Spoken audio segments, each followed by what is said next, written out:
माछरे तो आप बहुत प्रकार रेसिपी बनईकी खाई थे मो स्टाइल रे दही माछ बेसर बनईकी खातु आउ केमिति लागिला मते कमेंट रे निश्चय जणातु। सेति मु सोरिष तेल नहीं गली कड़ाई रे तापर से मु माछ पकईदेली माने भाजी होबा पई सेमी फ्राए हबो पूरा भी भाजी हला बलिया तेल मु नेइनी हल्का टिके आमे फ्राए करिबा जेमती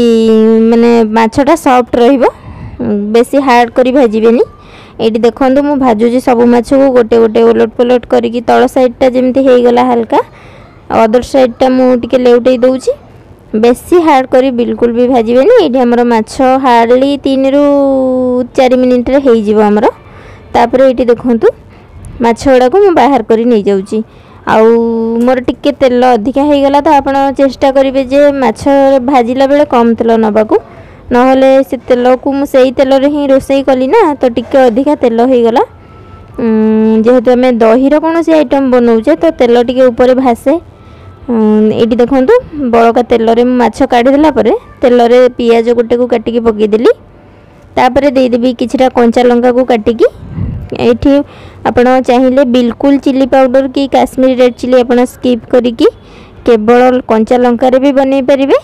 किंतु आपण केमिति बनांती सेटा मु माने एठी मैटर करेनी। आपण मो रेसिपी देखंतु निश्चय आपण को रेसिपीटी जदि एई मेथड रे आपण बनैबे तो निश्चय आशा जे आपण को भलो लागिबो। एठी देखंतु कंचा लंका पकई सरला परे मु भूसंग पत्र पकई देली एटा मोर स्टोर करिकी म सबले रखे फ्रेश नुह फ्रेश पकईले आउ टिके भलो फ्रेग्रेंस आसीबो आउ टिके भलो फ्लेवरफुल लागिबो। आउ कोनोसी दही आइटम रे तो माने भूसंग पत्रटा मेन थाए। आउ एठी मु बेसर बाटिकी अगरु रखिथिली एटा रसुण 4 रु 5 कोला आउ 2 टेबलस्पून हमर सोरिष 1 टीस्पून जीरा आउ टिके हळदी तापरे ताकू देई देली सेथिरे स्वाद अनुसार लूण देई दबा लूण पकईकी सेथिरे मो पाउडर मसला हमर जहा थाए मु पकई देबी।